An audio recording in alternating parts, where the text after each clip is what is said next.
is up, YouTube? I'm excited to be here. This is the first ever AAF ranking show. This is a lot like college football, how we're going to have a ranking show. We're going to try and get these out every week, preferably in the beginning of the week. I know we were late. We kind of just thought of this. So one of the subscribers had this idea, and I love this idea.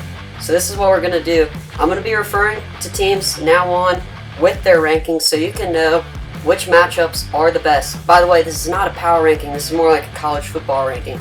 So with that, let's get it started. Alright guys, at number 8, we got the Atlanta Legends. Not the way you want to start off the season, but it's only the first game, ATL fans. Keep your heads up. Tarian Filston is a good back. Maybe clean up some offensive line. Defense needs a little improvement. You got a good kicker.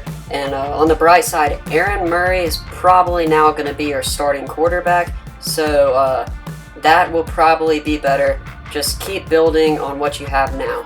Alright, coming in at number 7 is Memphis Express. One thing to take away is the offense needs work.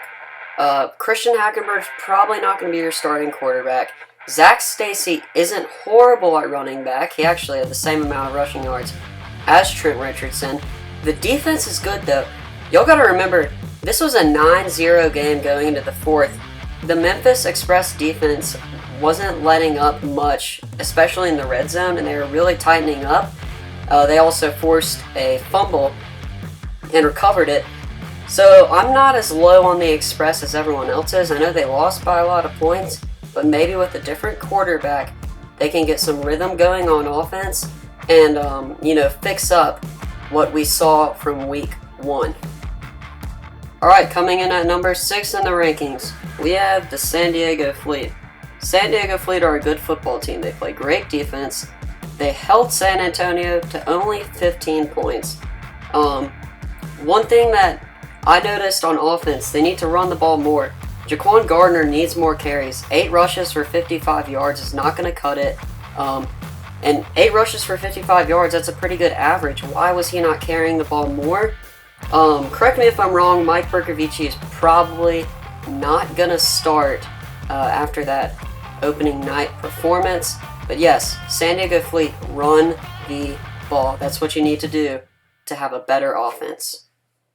Alright guys, at number 5, we have Salt Lake City.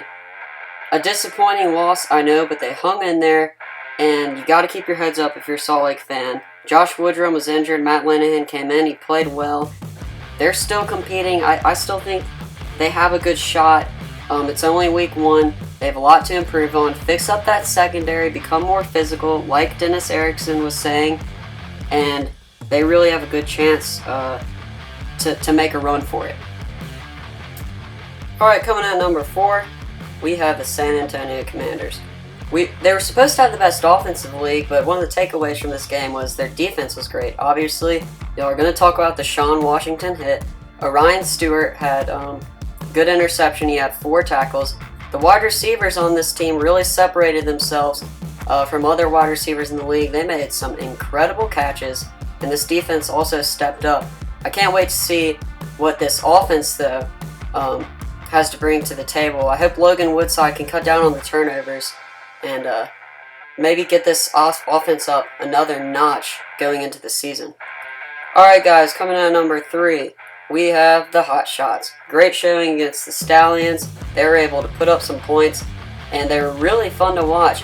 Jarrell Presley, great running back. Rashad Ross, one of the best receivers in this league, and also, well, they have John Wolford at quarterback, and now we know why he is starting over Trevor Knight. He has a very good arm, and he can stretch it down the field. I've watched him in college at Wake Forest. Watched him plenty of times. Great quarterback. And I'm really excited to see what the Hot Shots have to bring to the table.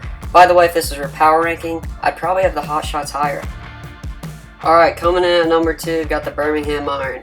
With a win like that, you have to put them at number 2. As dominating as they were against Memphis on defense and on offense, you got to put them in at number 2. Luis Perez is a great quarterback. Trent Richardson is good. He had 23 rushes for about 58 yards, I think. It's not a great average, but the defense played really well. And I'm excited. I'm really excited to see Salt Lake play Birmingham this upcoming week. That'll be a great matchup. and I think actually Salt Lake can really pull off the upset here. Alright guys, the number 1 team is the Orlando Apollos. This team is strong on all sides of the ball. Let's highlight Will Hill. He might be one of the best players on defense in this league. Also, you got Garrett Gilbert, you got Akeem Hunt, and Jalen Marshall at wide receiver. Wow, this team is going to be hard to beat, but guess what? We have a lot more football to go, and they can be beat, so we'll just have to see how this pans out. Alright guys, those were our rankings. We'll be releasing those every week, earlier in the week. These are just to help you, the fans, know who is playing who and which are the best teams that are playing each other throughout the week. Thanks for watching. Be sure to like and subscribe.